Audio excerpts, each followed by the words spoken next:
If I have very, very thin lips, will an injectable filler make my lips look unnatural? I have deep vertical lines above my lip that I would like to get rid of. What is the best solution to remain natural looking? Thank you for your question. You provided two photos, and you state in your question that you have very thin lips and you are concerned if injectable filler will make your lips look unnatural. And it's very good the way you submitted the photos. You submitted photos of your lips at rest and then your lips puckering, showing the vertical lines. And you expressed the concerns in your question. Well, certainly I can share with you how I discussed this concern with my patients in my practice. A little bit of background: I'm a board-certified cosmetic surgeon and fellowship-trained oculofacial, plastic, and reconstructive surgeon. I've been in practice in Manhattan and Long Island for over 20 years.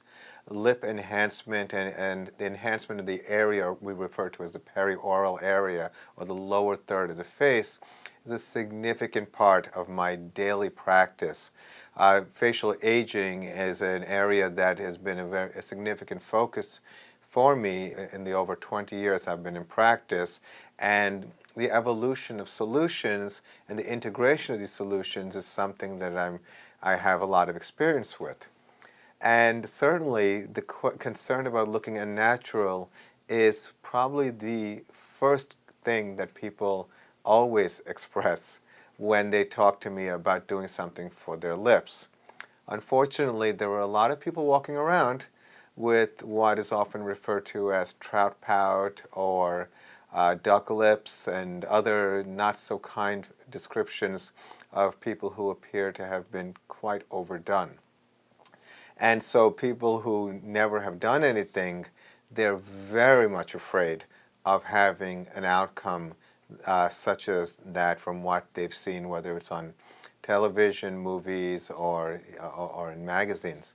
So let's just take this opportunity to just learn a little bit about the anatomy of the lips and how it's generally approached in my practice, and how I do it in a kind of a stepwise way, because I think that's the right approach. So to begin with, what's happening and why are these vertical lines forming? People always look at wrinkles when they think about aging.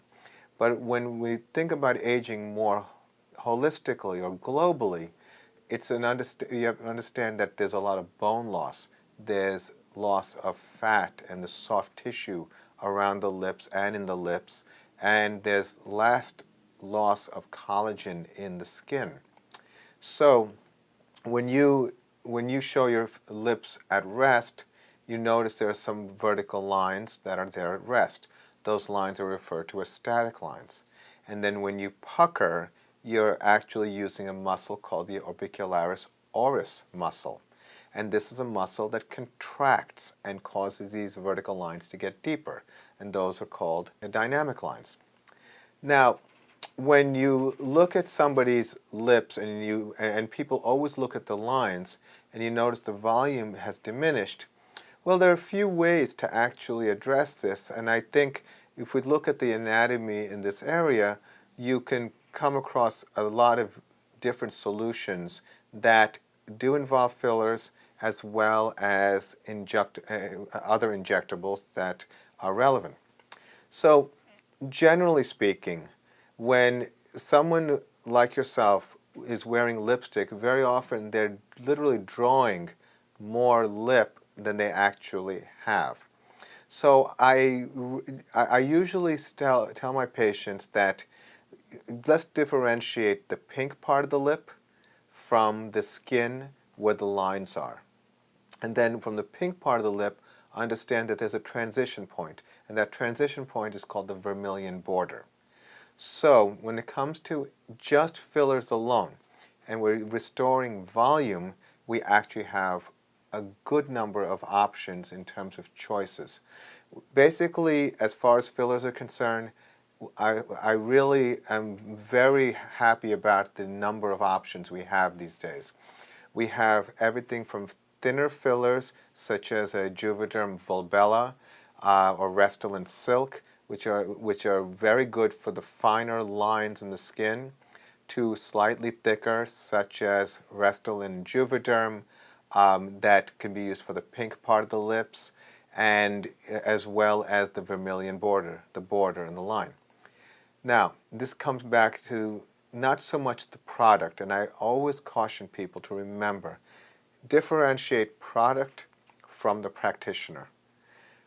The products are tools, and although the companies that make these products promote aggressively the incredible benefits of these products, it's the practitioner who applies these products. And very often patients have come to me and say, XYZ product, I tried it once, it doesn't work for me. And I say, well, let's understand what happened, and then I try to distinguish and differentiate product from procedure and practitioner. Got a little alliteration there. So understanding that, being conservative is a very good way to approach this. So starting with limited quantities to help restore the pink part of the lips, maybe a little bit along the vermilion border and along the vertical lines, with the different filler choices which continuously evolve. So it's not about a specific brand or variety, it's really about the technique. And so finding a doctor that you can have a good dialogue with and understand your desires and what the doctor sees as a good aesthetic outcome is the ideal process for you. Meet with a doctor who you, maybe by referral, maybe by seeing someone else who may, a friend who may share with you that kind of referral, or just do research online like everyone does, and just start the journey of learning and start conservative. The volumes that are used in injectable fillers are relatively low. Each syringe, which sounds like a lot, is typically 1 milliliter, which is not a lot of volume. Now, certainly placed in the wrong areas or the not so optimal areas can certainly make someone not look so good. But it's the art of using that volume and placing it. But you certainly cannot really overdo it when you start very conservative. So again, meet with doctors. There are many doctors who do injectable fillers around the lips. There is a role for various neurotoxins like Botox, Dysport, etc. I think that's more of a refinement for the activity of the muscles, but that's a kind of a different story. For me, in terms of volume, people want to see the results immediately and want to know that they've actually gotten something significant with their office visit.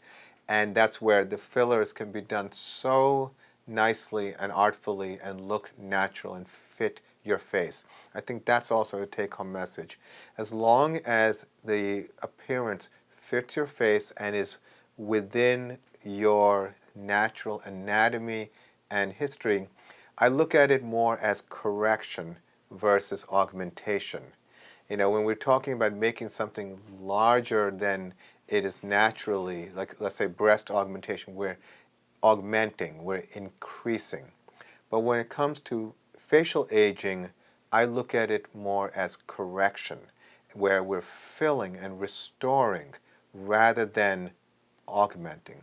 So hopefully that gives you some guidance from somebody like myself to be helpful in how I approach patients like you. So I hope that was helpful. I wish you the best of luck, and thank you for your question.